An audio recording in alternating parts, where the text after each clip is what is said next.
And that's why you should never eat corn on the cob that has a stick in it. Really? I didn't know that's what caused that. Tongue splinters, never fun.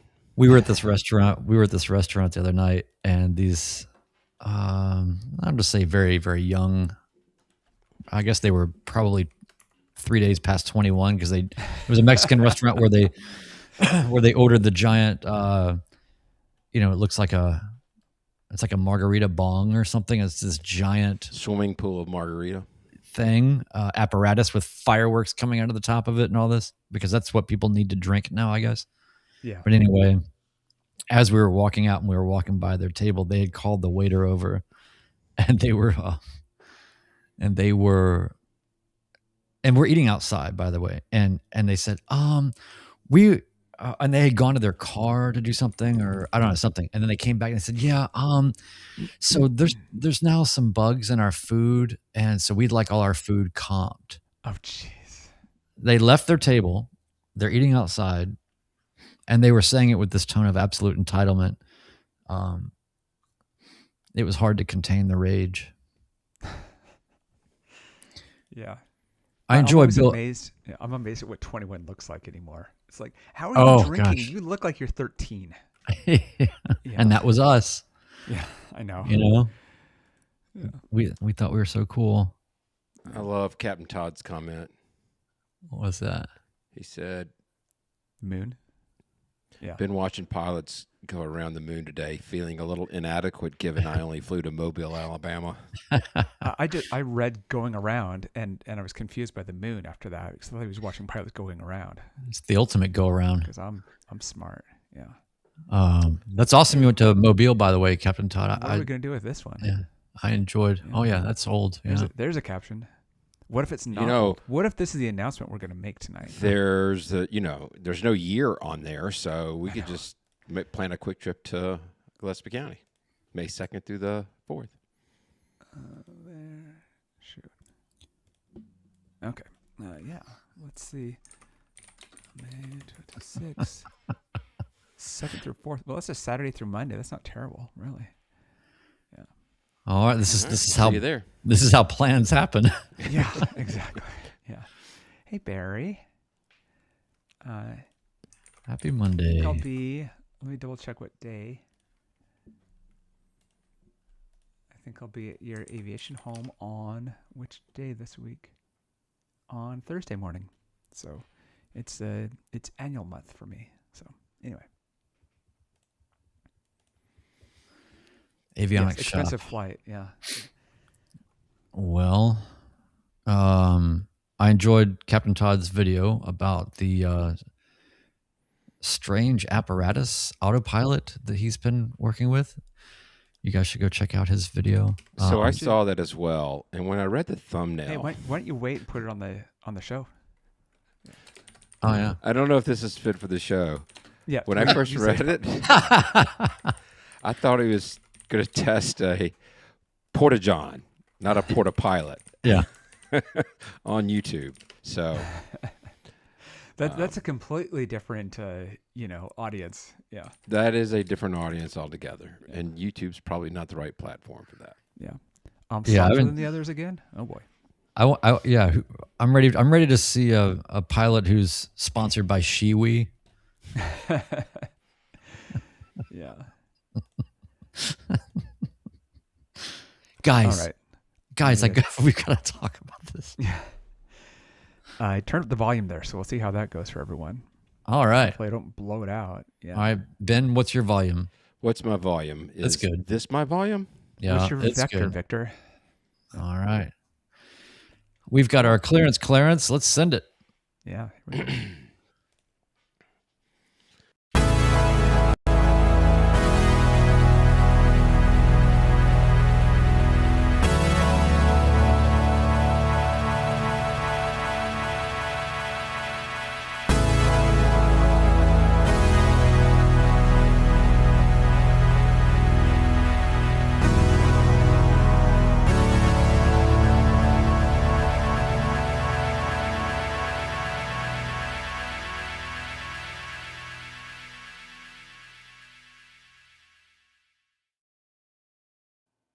Hello and welcome to the episode 175 of the Midlife Pilot Podcast, where we share the experiences and challenges of flying in midlife.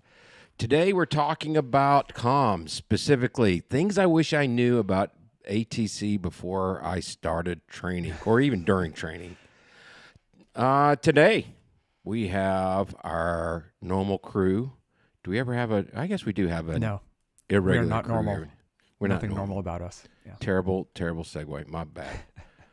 Under the Bachelorette Super Charlie, flying a Cherokee 180 named Lucy, and just turning wrenches all over the daggum place. It's our friend Brian Siskin. Hello, sir.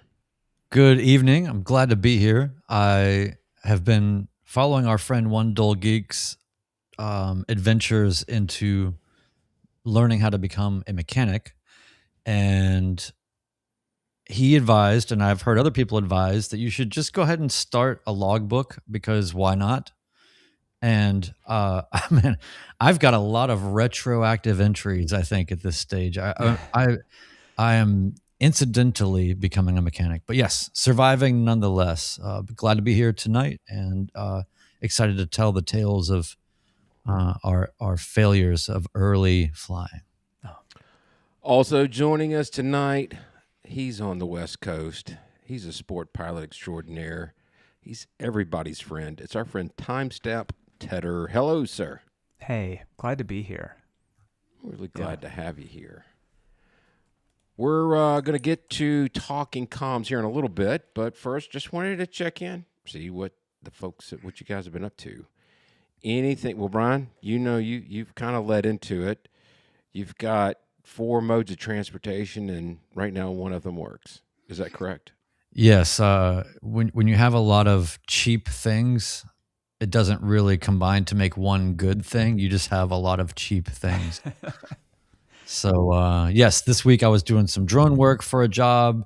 I go out in the morning to start the MR2. It doesn't start. First time it's ever not started.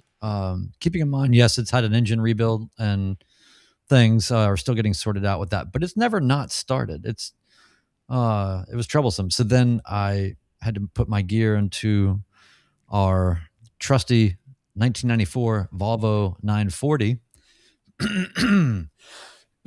Made it around, for the whole day, all these different locations, doing all the shooting. And then I got back into this little cul-de-sac where I was looking for a shot that I could get, and it just sputtered out. And then I thought, okay, well, that's great. I sat there for about 15-20 minutes looking around, trying to figure out if anything was obvious. The gas gauge was at about half tank, and I had kind of thought about it. I thought, has this gas gauge gone down at all today? I wonder if it's broken. And there were some guys right there in this little cul-de-sac that were doing some work, and I just went over and said, look, I know this is weird, but can I borrow some gas, and let me just see if it's my gas gauge? Put gas in, fired right up. No problem. And, it's so nice when you have a problem and there's an easy solution and it's a sort of a non-volatile, non-expensive repair or whatever.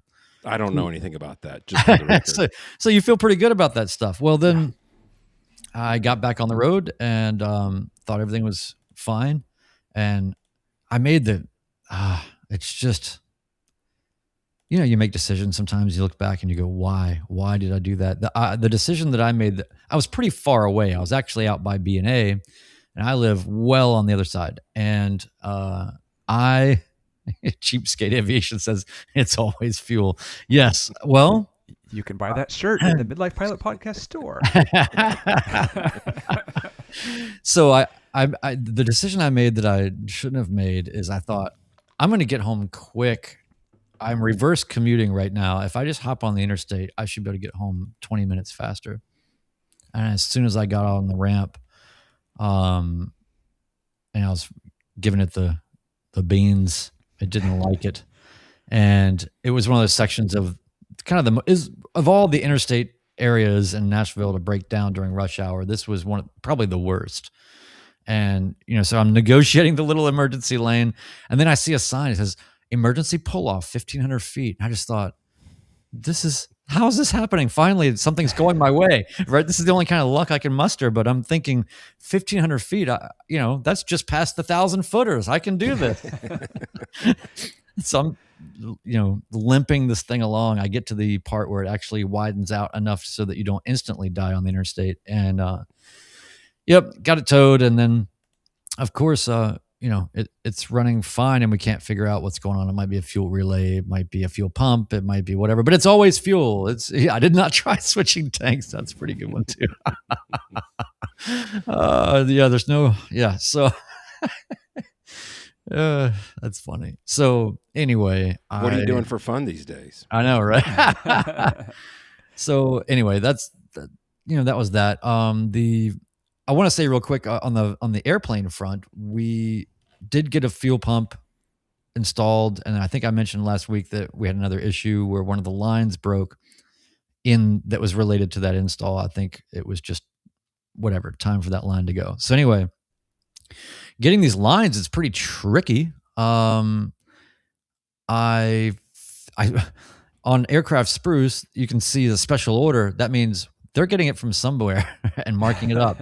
So I did my research and found the entity, and I want to shout them out. And the reason why I want to shout them out is not because they gave me some kind of a discount, but they did give me the best customer support that I've ever received in any area of aviation ever. And I want to specifically shout out a woman named Erica, who is the I guess the manager of that department at Aerospace Turbine Rotables. Aerospace Turbine Rotables.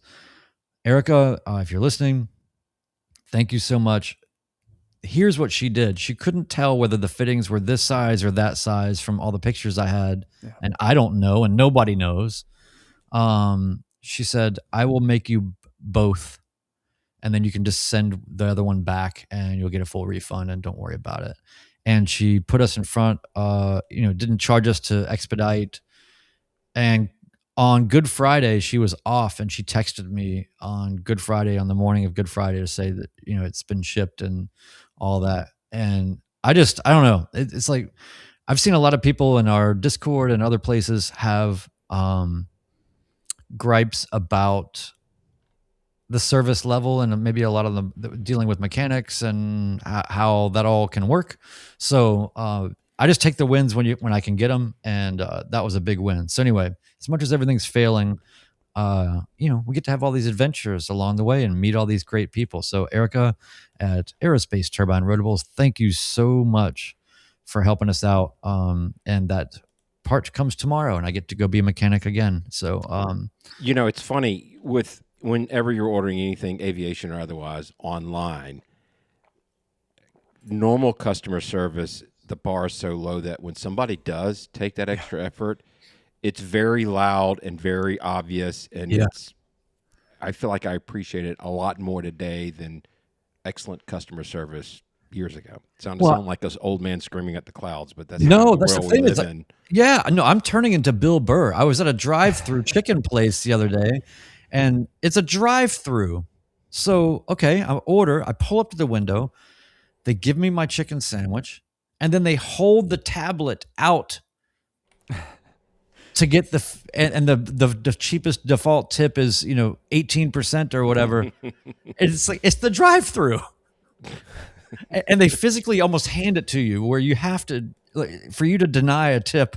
And here's the thing, everybody that's working, doing anything, I want to support you and everything, but I can't. Like, where does the tipping stop? I don't know. Yeah. It's amazing when you realize that an order is being taken over the phone and not being written on a scrap of paper that's going to blow away the first time the door opens. Yeah. It's just that, like, the confidence of, I know what I'm doing, and I called you back or I texted you because I'm good at my job. I do this. That's awesome. Yeah. Well, Ted, what have you been up to? Yeah, I got great customer service. I was at the airport this week, and I was at the airline airport this week, and I was a little bit early, so I stopped at a place I like for breakfast, and they were full. So I just went and sat up at the bar, which is always fun to do at 7 a.m. It's like they're making Bloody Marys and all of that. But I was sitting there and talking to the woman behind the bar.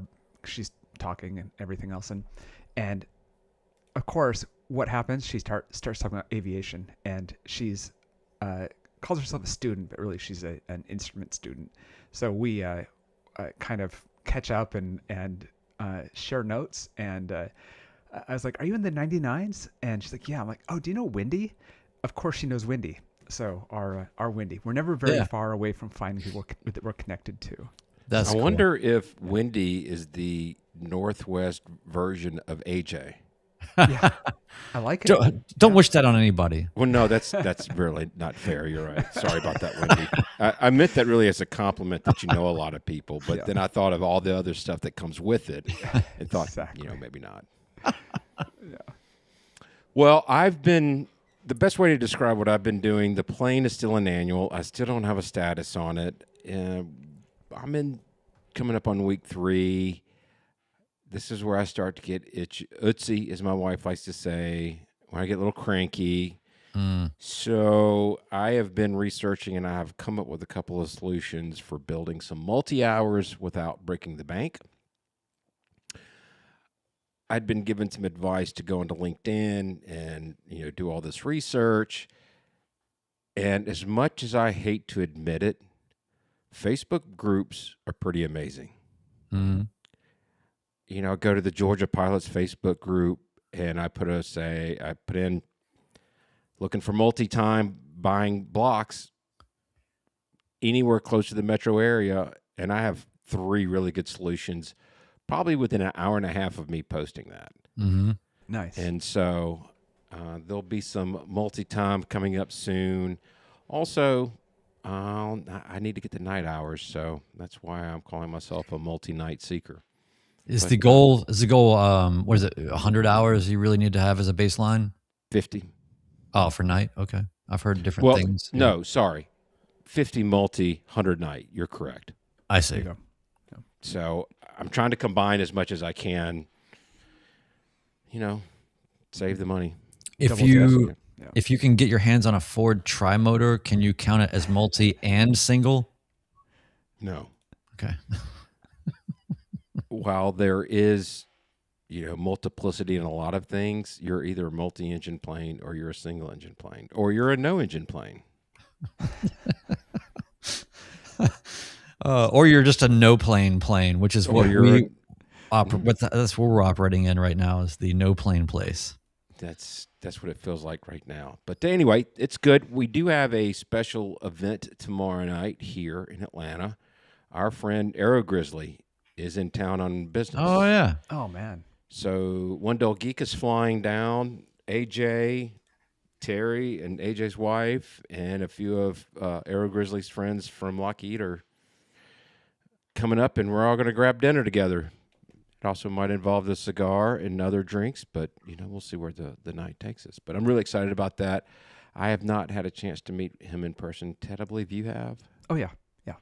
Yeah, so should be. Well, that is awesome, and I guess the reason why I was not invited is just because you need somebody outside of this whole sphere of chaos to bail everybody out or orchestrate any kind of problem resolution. Yeah. Yeah. Yeah. That's if that's what you want to go with. That works for me. Well, but you know how great all my transportation methods are right now. The reason I did not invite you is because I'm going to put the invite, you're going to accept, and there will be something wrong with Lucy. You're going to have to divert to another airport. It's going to be AOG on the ground with no services, and it's going to be all my fault. That's true. No, I mean, the thing is that I had to think about it. I really have been quite lucky. A massive long run of really good airplane running and cars running and everything kind of running. So it's just the way it goes. I'm trying not to take it personal, but I do. Well, and I'm sorry. I guess is the only thing to say there. Hey, Moving so on. Yeah, let's get on with this thing. Let's get on with this thing. We're going to switch things up a little bit. We're going to get to listener feedback next, and then we'll hit the belly scrub and get to our main topic of communications. Brian, All right. You want to hit the first one? Yeah, I will. And before I do that, I just want to do a quick reminder. We created the ultimate guide to becoming a midlife pilot, and it is a free, pretty awesome PDF on our website, midlifepilotpodcast.com. So go check it out.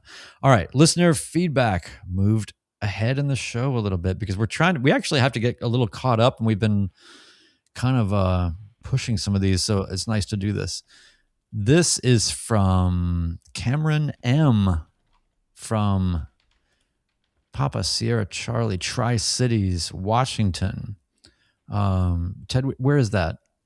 That is just over on the east side of the state, fairly central. So a couple of cities there that end up being together. So it's east of the Cascades? East of the Cascades, east of Yakima, south of Moses Lake. Okay. Well, see, I knew you would know. Yeah, It's so funny too because it's crazy because you're in Oregon and Oregon is huge and Washington is huge, but in our little world over here, we're just, to me, it's like it's just all around the corner from you, you know? Yeah, well, I do more flying in Washington than Oregon, and I always love it when I see airports that are here. I was like, have I flown into there? Oh yeah, I have. Now I remember. So it's always fun.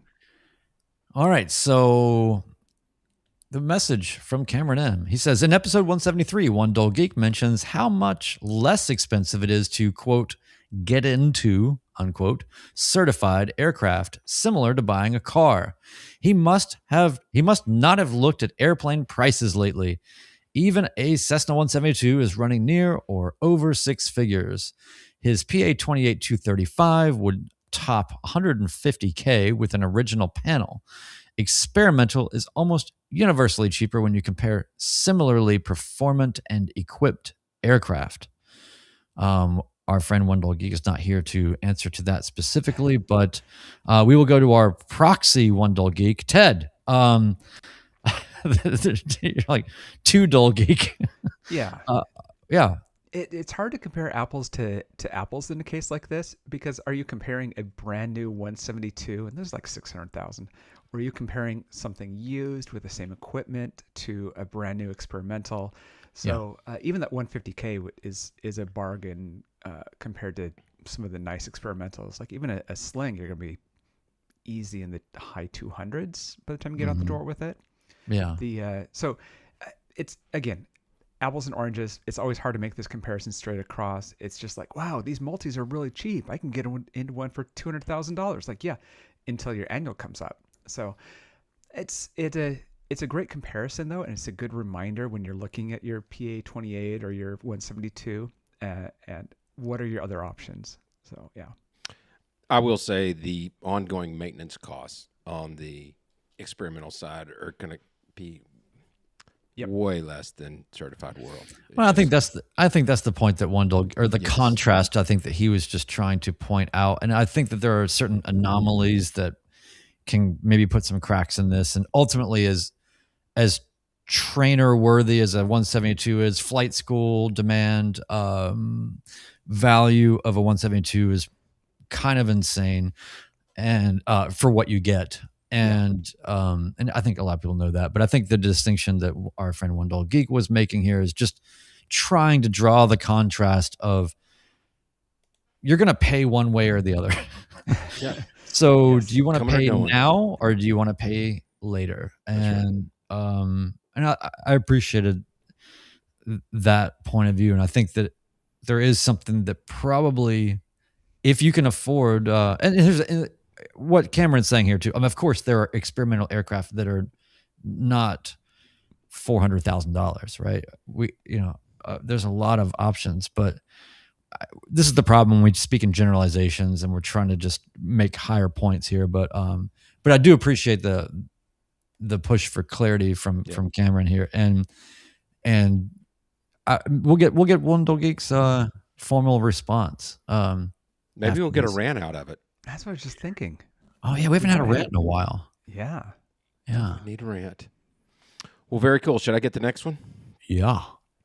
This comes to us from LSH, and Ted, will come back to you. Do you know where Deer Park, Washington is? I do. I've been into that airport a couple of times. It's one of those old airports that has the 3 intersecting runways in the triangle shape. At least one of them is closed and is full of hangars now. And I think there's a bunch of tankers, fire tankers that are based there. Nice. So, yeah, nice place. Very cool. He writes in, excuse me, I recently discovered your podcast, and I'm finding myself wanting more. I started my lessons summer of 2025, still taking lessons, and I figure I'll get there when I get there. I'm thrilled there are so many others getting their licenses after the age of 40. Certainly lets me know I'm not alone. My interest in flying is probably a bit different than most. My dad started taking me flying when I was 5. I really did enjoy going places with him in the Reynolds 172. Then he bought a Piper Cherokee and then a Coot. Are you familiar with that? COOT? Yeah, I was looking that one up. That's the pusher amphib. Okay. That it's like the lake. Got it. So with the small boom to the tail. Nice. Wow. Nice. Cool. He sold his planes many years ago before being medically grounded. My dad turned 80 last year, and I decided it's my turn to take him flying. He doesn't know I'm getting my license. It's really hard to keep this secret. P.S. He doesn't listen to the podcast. Well, I'll say else, as far as you know. Maybe he does. Anyway. To be clear, it says he doesn't listen to podcasts. Yes, but maybe... He hasn't sealed us out. I'm gonna with Ted's help, I'm gonna go find him and send him this. So it's a surprise. Anyway, he continues. There have been a few moments where I wondered if I can do this. Then I found your podcast. Thank you guys for chatting about us older pilots to be. Keep bringing us great content. Nice. Wonder if he could do that. And then he's like, well, if these guys can fly, I can do it.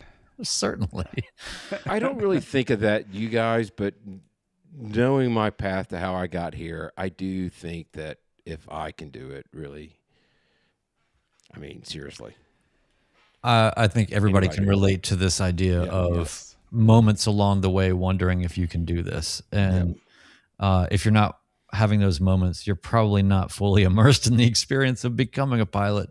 If it's easy and not fraught with moments of doubt, then perhaps you're not digging as deep as you should. But I think that that feeling, wondering if I can do this, is one of the feelings. There's also the wonder if I should do this.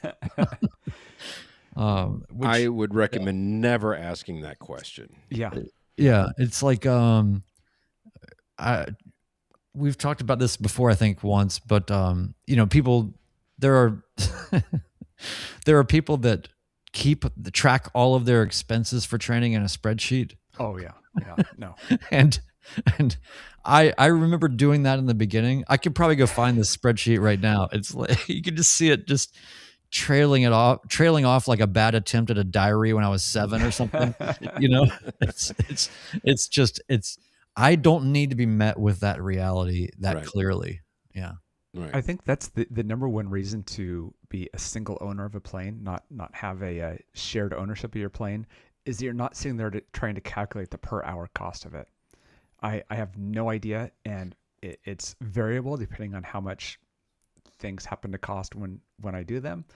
So I don't have a reserve. I don't have any of that. I don't have to think about what it actually costs on the hourly basis. Yeah, and you need plausible deniability with your significant other, right? It's like, well, I'm not really. I mean, it's kind of I got to tell you, one of your videos popped up on my feed, Brian, and it was the Nobody Cares recap meetup. Oh, it wasn't a recap. It was just the film that you documented it. Oh, and there was one section when we're interviewing you on top of that house on the roof bar area it had.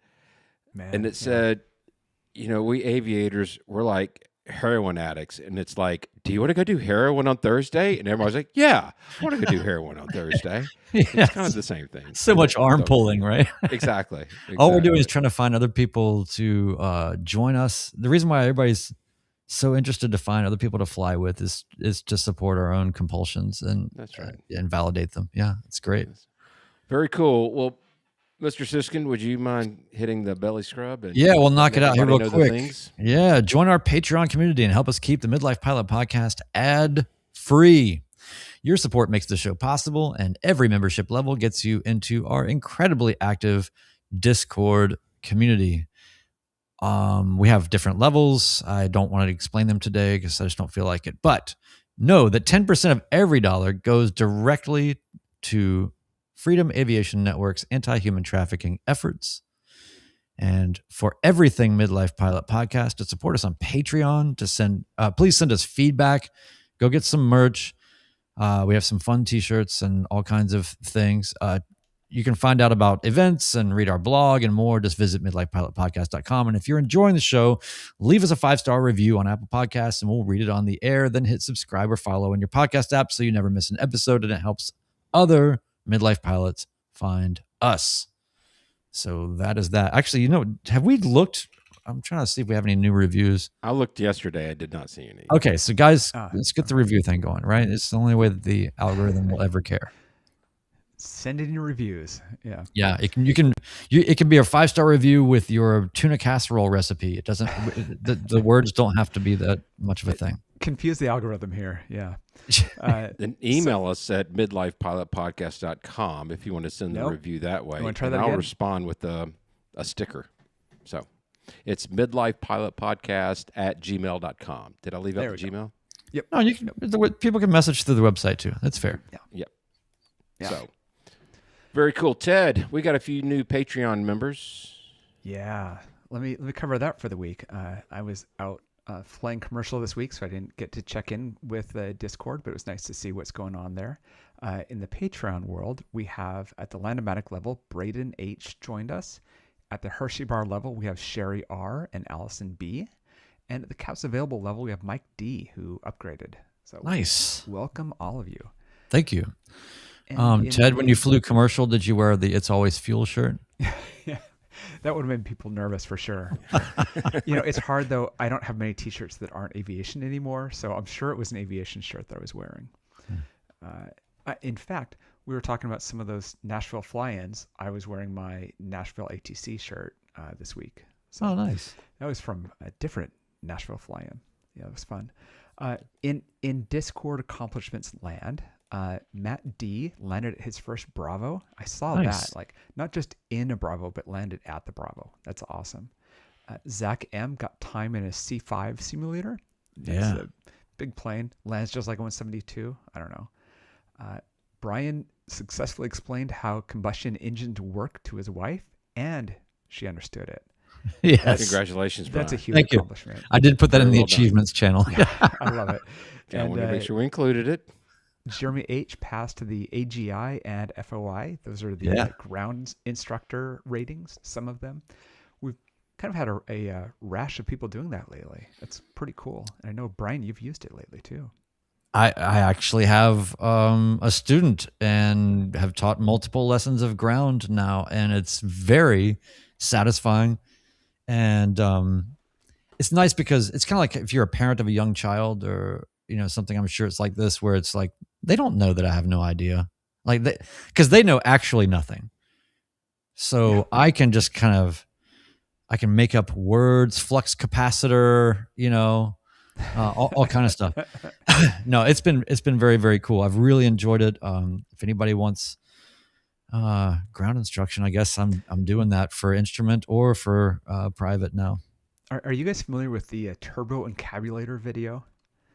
Oh yes. That's the classic jargon video. It's got to be from like the 60s or so, and it's the classic. These words don't exist, but we're going to patiently explain to you how things work using these absurd terms. I'll definitely put it in the show notes. It's a classic. I have not seen that. Yeah. Well, very cool. So tonight, our main topic is talking on radios and what we wish we knew when we were going through private pilot training. And what we thought we would do is kind of go around the horn, and maybe we can all share things that we know now that we wish we knew then. How does that sound to you guys? Sounds great. Well, Brian, why don't you start us off? Also, I'd like to invite everyone in the chat to chip in things that you wish you knew when you started private training. And for those who are listening that are considering training or are about to begin training or are very early in their training, you're welcome. No, no, this is all, you hear people say a lot of things. I wanted to kind of get to the things that are a little bit, I don't know, kind of more anecdotal, I suppose, as opposed to technical. So the first thing that I'll mention here, and you guys tell me what you think in the chat, and you guys, what are your names? Ben and Ted. First thing I have on my list is read back what matters. And that's all you really have to do. And I think that the feeling of being overwhelmed in the early stages of talking to air traffic control, because you don't have a lot of synapses left, it's really hard to just fly the plane, much less do one more thing.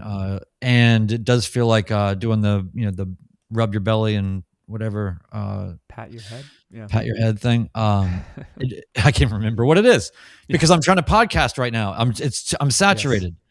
No, but read back what matters. So you don't have to understand this right away in full, but I think what I'm saying is take comfort in the fact that you're hearing all of this stuff and you're going to develop a filter for the things that you actually have to read back. You don't just repeat back everything that they said, so you're not memorizing nearly as much or having to remember nearly as much, and the relevance of those things will become more clear, and give yourself some grace and some time to figure out what instructions are things that you need to read back, runways, clearances, things like that. And then nobody really explained that to me up front, so that's why I'm putting that out there. I want to kind of hop on top of that, which is they say be careful about anticipating what you're expecting to hear. Don't expect that you just heard cleared for takeoff 04 and they said hold at 04. On the other hand, you should know approximately what they're going to say back to you. There's only so many words. There's only so many options. It's, am I cleared? Do I need to stop and hold?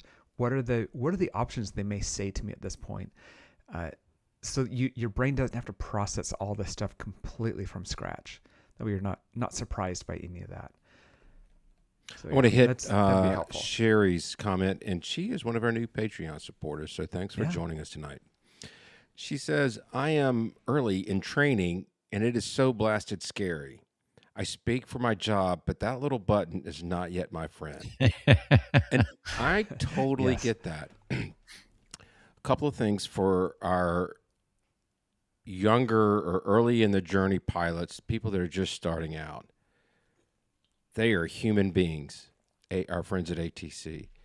And you hear them, and they are rattling all this stuff off to other pilots, and it is absolutely intimidating. My first point is they are human. There's no need to be reluctant to talk with them. I was in sales for 35 years, and I embarrassed myself on the daily. So when I stepped into a plane and start talking on the radio, I mean, it was another day at the office for me. But just know that you will not be the first person to screw up a radio call, and I'm pretty sure you won't be the last. Yeah. And I can also promise you that controller is going to forget about the way you fumbled over something about 22 seconds after you do it. It's gone out of his brain. Right.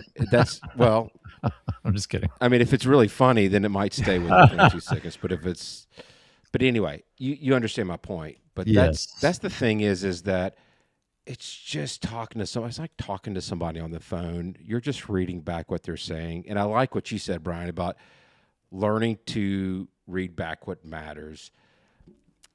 I watch a lot of YouTube videos, and you hear these corporate pilots, and they will do, for instrument training and people that are instrument pilots, they know the PTAC, the position, turn, altitude, and clearance right before you're cleared for an approach. And man, they would do it in like 5 words or less. They would just say 240, 3,000 till established. Yeah. And that's all that needs to be said. And that brevity is, I think, is one of the hardest things I had to learn, because I'm a chatty Cathy on the radio, but I love that now. I love trying to figure out how I can provide a radio call in the fewest words possible. I want to hear you on. I want to hear you on with New York City controllers, Ben. Hey, So Ben, do you know the remember when- YouTuber Pro Pilot Pete? He flies out of GSO in OB land, and he's flying up to New York. He's flying a Citation, and he's got a pretty thick Southern accent, but I love how he handles it. It's almost like a Cajun accent, and he handles it really well. But yeah, I'd love to go up to New York and New York. just really lay it on thick. But I'll give it to him, with brevity. Well, Do you I'd like remember, to. Ben, when we were flying to rescue Mark Wendell Geek on the 100th episode, Yep. and we made the turn to go over there into the land of Pepsi and pick up Mark, and we were flying IFR, and we ended up on that through the final approach fix. You remember that when they were going to give you a PTAC call, and you said, hang on, basically you're not familiar with this, Ted, so let me get this. Well, so Because you were running the radios at that point Yes. in time. Yes. And And you so, managed yeah. to completely wad it up. I you screwed it up 10 ways to Sunday because I knew the pressure was on. But Yeah, Yeah. it was great. Yeah. So- Brian, you're up. yeah, so you guys are perfectly feeding into my next piece, which here is say again. Is Okay. not Yeah. there's no shame in say again. Controllers expect to hear it sometimes. Do not be afraid to say again. And if you're a student pilot, of course, use the student pilot card. Ben still uses it all the time. Identify yourself as a student pilot. Your instructor will tell you to do that if you need to. But I think that just knowing that it's really necessary to get these communications right and to have a mutual understanding. That is the ultimate goal. So if you can really just focus on your commitment to that mutual communication, that requires everybody understanding each other. So then if you don't understand something because they are saying something too quickly, or it's just too many things, you can say again. You can say again slowly, student pilot. You can ask them to say it in sign language, but it's not very helpful because you can't hear it. But I'm just saying, get them to say it again. And Air Exploration, Jim mentioned this, and it's something that I have listed on my notes. I listen to liveatc.net a lot, in private and especially in instrument. But there's something magical about just, get the app for your phone and play it through your car when you're on a long trip as background music. And it just seeps into your mind. It's osmosis. And I feel like that really helped me a lot. Just hearing it over and over again. Find a Tracon that you can listen to because you get a wide variety of things. Or Class Charlie is another good alternate that you can listen to. Or if you're a student, listen to something that's the closest to what your environment is, if not actually that airport. Maybe Absolutely. don't overwhelm yourself with listening to a very busy airport full of airliners. Try to find something that's a likeness to where you are would be my sort of addition to Yeah. that. But just listen. And then But if you can correlate it to what you're seeing on a screen, even better. I have one more tip, though, as it relates to that. When you're going through your training and you're doing your long cross country and you're in cruise and everything is settled, one of the ways that I pass time is that I'm listening to ATC every call, and I'm looking on my iPad to see where those people are. And I do that to learn how to build a picture, which also allows me to read the room. And it helped me a long way in knowing what to expect when they call me up. When I see a aircraft on my iPad through ADSB, and he's coming right at me, and I can see his tail number. And then I can hear the controller call that tail number warning about me. I know that call's coming next. And I'm hopefully, Yeah. usually I have him spotted and I can report in sight when he calls me up to tell me about it. But it's those type of things that will help prepare you to know what to expect. That's definitely a pro move. Knowing that they're going to talk to you next, they said to the airliner to look for you, and then they said to you to look for them. You're like, yeah, I know, I see them already. That's kind of a power move. My thing with live ATC is, as a student, we're talking about especially our primary pilots, not our IFR pilots, but intro, private pilot, sport pilot. You're just trying to figure out how to not step over your tongue on it. Live ATC, the best thing you want to do is find deltas that are near you that handle student traffic. Listen to your Charlie, and you'll hear all the clearances and takeoffs with departures and things like that you're not going to experience. So listen to your delta, and you're going to hear planes coming into the pattern and cleared, and look for this other guy over here on the parallel and all that. So that was my suggestion, was be careful what you're listening to, and try to find a local delta, because usually you're not going to find anything smaller than a delta. So those are usually the best for learning for a student. One other thing, and I want to hit this comment from our listener Brian in the comments, who is also a CFI. He said, listening to OB, opposing bases, is the second best way to build confidence on the radio. I could not agree more. That's kind of a long burn, and I would suggest going back to earlier episodes. And they do a really good job, kind of bring it back up to the private pilot level when you're doing flight following.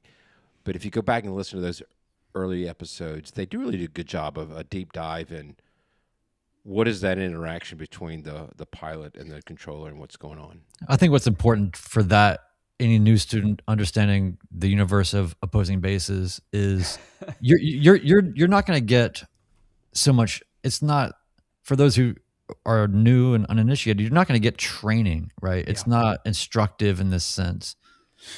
But what you can get is a really rich contextual understanding of the entire airspace system and how controllers and pilots fit into that, and how that harmony works, and where there are known overlaps and issues and challenges and all of that. You're just going to have a sense of what is this, and why is this? And so that's a huge thing. And then bringing it back down to kind of base level here, I really want to keep aimed at very new pilots or people that are even just thinking about starting training. And maybe this is something that is one of the hindrances or anxieties or fears that they have about it. I would say, if you can just understand what a ground controller is, and what a tower controller is, and an approach controller, and a center controller, if you can just understand clearance delivery, if you can just map out simply what those things are, and then in the same spirit of opposing bases, get a sense of the context for each one of those things. Ground is obviously ground operations. The types of conversations and instructions and things that are going to be happening are going to be relative to what's on the ground. So you can shrink your sense of panic about the entirety of everything that's going on. They're just going to be telling you where to taxi and getting clearances and things like this. Whereas obviously tower is, coming and going from that particular airport in that immediate area. Then approach controllers and departure controllers are what that is, when you're coming into an airport or you're leaving an airport. And center controllers, in the spirit of OB, I mean, who cares about them anyway? No, and this center controllers are, the more broad, in between, en route controllers. And so if you just know who you're talking to and why you're talking to them, that can be a massive reducer of stress because it's kind of right sizing the container of what am I even dealing with here. So that's what I would say. Know who you're talking to. Yeah, I think that's really key. I want to bring it back to an even simpler level, which is when you're first going around the pattern at your uncontrolled airport. That is intimidating as well. We're not even just talking about talking to ATC. We're talking about talking on the radio and how much work that is. I definitely struggled with that. Not a surprise. I'm on a podcast and you can tell that I struggle at that. What helped me the most, especially when I was solo in the plane, was just practice the words that I'm going to say. I just repeat them to myself. It's like, okay, left crosswind. All right, left downwind. Left downwind 20. All right, left base. Remembering what it is I was about to say before I clicked the button really helped me. I don't do that now. Occasionally I fumble over it because I don't do it. But that was a really big thing early on, was repeat those keywords before I pressed the button and became very, very dumb in what I was trying to speak. Do you do affirmations Stuart Smalley style? Exactly. Yeah. I love that. Raise your hand if you've said left final or right final. Yes, yeah, exactly. Yeah. One of the someone in our chat, Fly182, he's got to be a great guy. Are there any interactive ATC training sources? I've never used them. They are not a sponsor, but Josh Flowers uses or reps for Plain English, PLANE, or Plain Spoken. I can't remember which it is. But if you go to the App Store, you'll find it. I had to make Brian laugh. Right, he was in the middle of the Plain English. I believe what you're talking about is Plain English. Yeah. I had it right the first time. Yeah.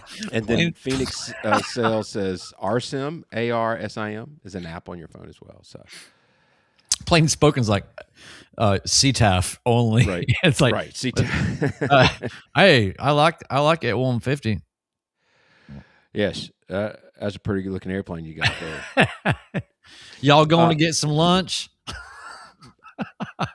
Back to what Ted was saying, I agree with you that if you're spending all your time in a Delta or Charlie talking to a tower and then going to an uncontrolled airport, that there are people that have said, I've seen many times that makes them a little bit more nervous, and vice versa. Those that are trained in uncontrolled going into Delta get a little nervous. The one of the last points that I wanted to make, it's another aspect of a midlife pilot is that we have to learn how to embrace the suck. We're going to stink at it. We still stink at it from point to point or from time to time, or at least I do. And just know that you got to get better at it. It's the reps that you need to get better and better. And then, I've been going down this rabbit hole of Brian Siskin films, and, he seemed like he was pretty polished from early on. Yeah. But they seem to get a little faster and faster as he's gotten more hours under his belt. I don't know. Actually, that's a problem. That's actually something I'm working on. Yeah. Part of that is because my environment, it's so busy right here that, and there's such an urgency that you're just trying to fit into the tiniest sliver of time to get your flight follow-on request in or whatever. And so I am reminding myself, and you, new pilot, can remind yourself the same thing. Slow down. You do not have to do everything fast. It's going to sound fast, and there are going to be people that are too fast. Again, the point is communication and mutual understanding so that everybody can be safe and understand what everybody's doing. So for you to err to the side of being slow and concise and deliberate and clear is paramount to the whole cause of communicating. So please slow down. And I say that to myself. I definitely go too fast. And by the way, one little side note here. I don't know if you guys have heard, you ever listen to Revisionist History? I do. And Malcolm Gladwell's podcast, Revisionist History. And There's an episode called "This Is Your Captain Speaking." Have you heard this? I have. it's so funny because it's essentially just this, I don't know, investigation into why pilots speak the way that they do, and they get non-pilots to weigh in on this. And what I thought was so funny is that as a pilot, I thought the whole time I know exactly why we all go. I know why we do that, and I found it interesting for people to talk about this.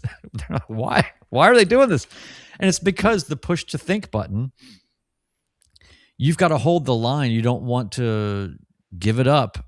If you've pressed that button, you've committed to talking, and you've got to fill that space.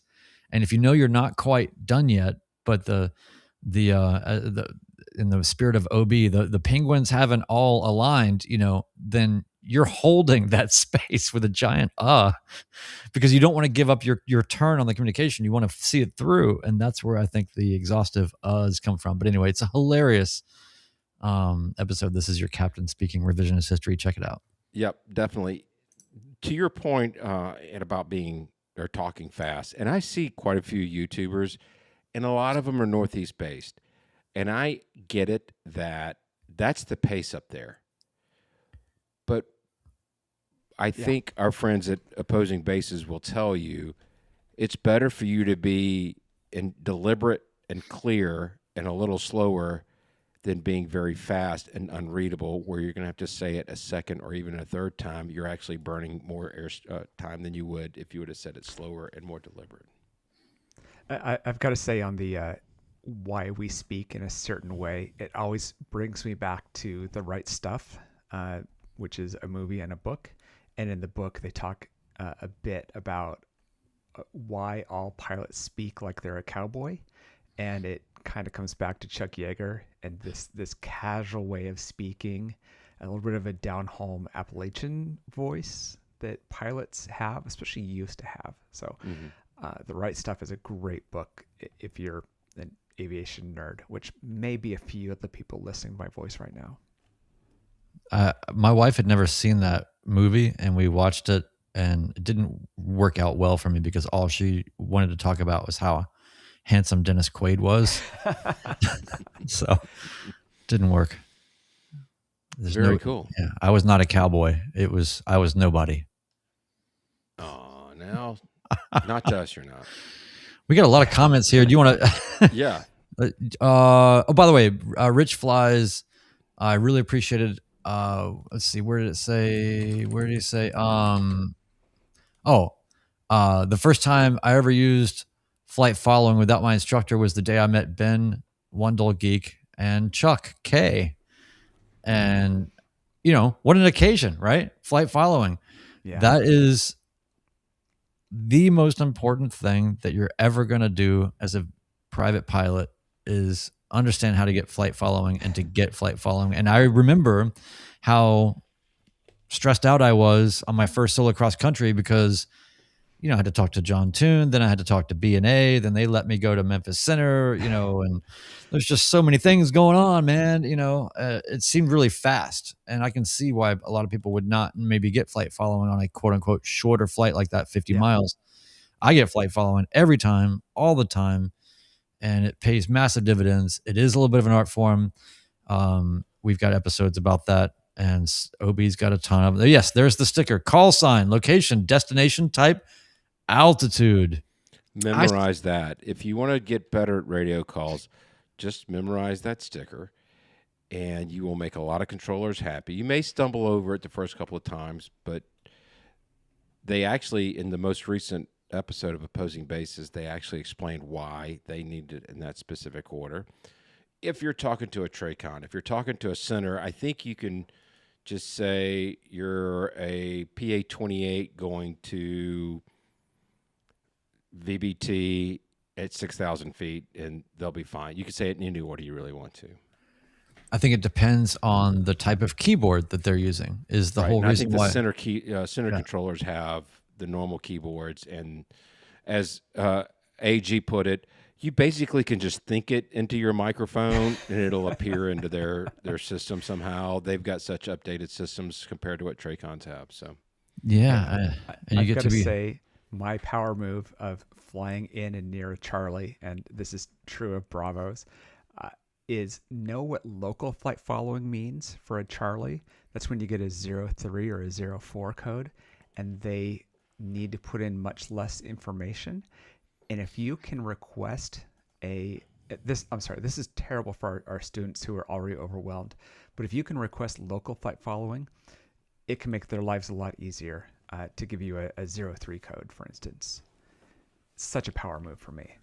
And the other thing I've got written down here before we leave is switching over when you are given a new frequency and you need to check in with the new controller. As opposing basis says, there's no rush on that, especially as a VFR pilot. They don't need to hear from you immediately. Arguably, if it's super busy, they may not need to hear from you at all. I got in the habit, and late in my flying here, relatively late, recent, I write down on my notepad the frequency and who it is I'm talking to, center or not, label of them, and what time it is when I switch frequencies. I do that right when I've switched frequencies before I speak. That helps me delay and not do it immediately. There's always enough time to write down a frequency and a name before you speak on the new frequency. So I say always, almost always. right. So slow it down. And even on the switches, slow it down. Yeah, and I think that, and back to the new pilot, new training pilot. This is just one more plate that you're going to be spinning, and Yep. it's it's something where you're going to, in the early stages of flying, everything is a separate action that is happening that must be tended to in some way, and it is overwhelming, and it's a house of cards. And so when the communication piece is added on, that can sometimes send other things kind of down the tubes quickly. One of the things that the final thing that I just want to put out there for anybody that's new is aviate, navigate, communicate. All of this conversation that we're having about the responsibility of communication and the necessity of communication should be ultimately within the larger framework and universal truth of aviation, which is aviate, navigate, communicate. You hear people say it. You really start to understand it when you start flying, and it is so hard to get that extra plate spinning anyway. So you are happy to focus on flying the airplane. You fly the airplane first. If ATC is calling you 2 times, 3 times, if you don't have control of the airplane, none of that matters. So you just make sure that you are following the rules, the priority set of aviate, navigate, communicate. The stuff will happen. It will not always take solace in the fact that it will not always be this way, and it will be second nature in the same way that like somehow on road trips your parents could still find ways to hit you from the front seat. You know what I mean? They didn't start out driving like that, right? So I do have one more quick one that I just thought of, and then we need to wrap up. It took me a while to realize that there are controllers that are working multiple frequencies, and I knew what that meant, but I didn't really know what it meant. You're going to wait 5 minutes to call in. You're going to be patient, and then you're going to call in when somebody else is calling in on the other frequency that you can't hear. Don't let it upset you that you blocked somebody because you have no way of hearing that other frequency being called. The controller's going to come on and say, I got 2 calling at once, blah, blah, blah, go with it. And that's fine. Just don't let it hurt your feelings or don't think that they're mad at you for doing that because you have no way of knowing. Yeah, that when you get more experience learning what that pacing is, like when they're reading off a clearance to somebody at another frequency, and knowing how long that's going to take before you speak up, that's like power move style points for that. As a student pilot, which again, please say that over and over and over again. I know a local school that requires that in their solo endorsements, that your solo endorsement is mandatory that you say student pilot.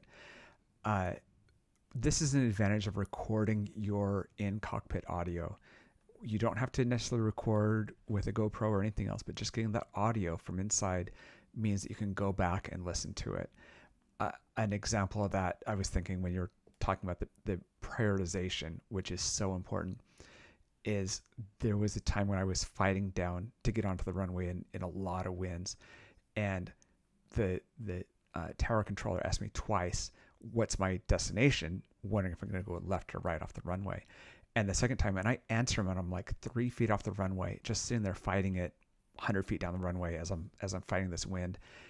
And you go back and you see that on video, and you hear it on audio, and you realize what a failure that is. I didn't need to reply to him. I didn't need to reply to him right then. And I wouldn't have realized that if I hadn't seen it after the fact. And those are the times where you realize, wow, I was intimidated by this person. And so I did it because he asked it twice. It doesn't matter. I need to ignore that. It's also not a great time for a controller to be calling anybody, but that's beside the point. Absolutely. Yeah. I use student pilot at Starbucks. Actually, I may start doing that too. I like it. Anyway, yeah. I don't know. Does it help or hurt the situation? Does it get your coffee faster or slower, or have you noticed a difference? Yes. Nice. Okay. Very good. What else for the good of the order, fellas? I'm good. Thanks for the great chat, everybody. It was awesome. Yeah, thanks everybody in the chat. Need to remind everybody, first of all, make sure you leave us a 5-star review on Apple Podcasts. Don't forget to hit subscribe in your favorite podcast app. And then tonight's, we do have one final comment. Go ahead, Ted. Got a couple of comments for you before we go out here. There's going to be an intro to mountain flying done through our Discord on the 14th. That's April 14th. It was announced in Training General. I'm not going to say the time because time zones are a thing. But intro to mountain flying, April 14th. I'd like to be there. Very cool. The second thing is, we talked about it before the podcast started. Captain Todd has a great video called First Flight with a Porta Pilot. That's Porta Pilot. Again, pilot, not Porta John. So I'll put a link to that video in the show notes. Very cool. Very good. All right, tonight's words of wisdom. This came from a collection of pilot sayings pulled together by a now defunct aviation magazine. When making a decision regarding weather, an effective tool is to ask oneself if this might lead to looking stupid in the NTSB report. Signing off, episode 175 of the Midlife Pilot Podcast. Goodbye, everybody. Welcome to the Midlife Pilot Podcast. What is it like to become a pilot in midlife? The challenges are unique, but so are the rewards. Hosts Ben, Brian, and Ted talk learning to fly, growing as pilots, and the joy of flying to destinations. The purpose of the podcast is not to teach, but to share knowledge and experiences. Okay, checklists are complete. Let's get the show started.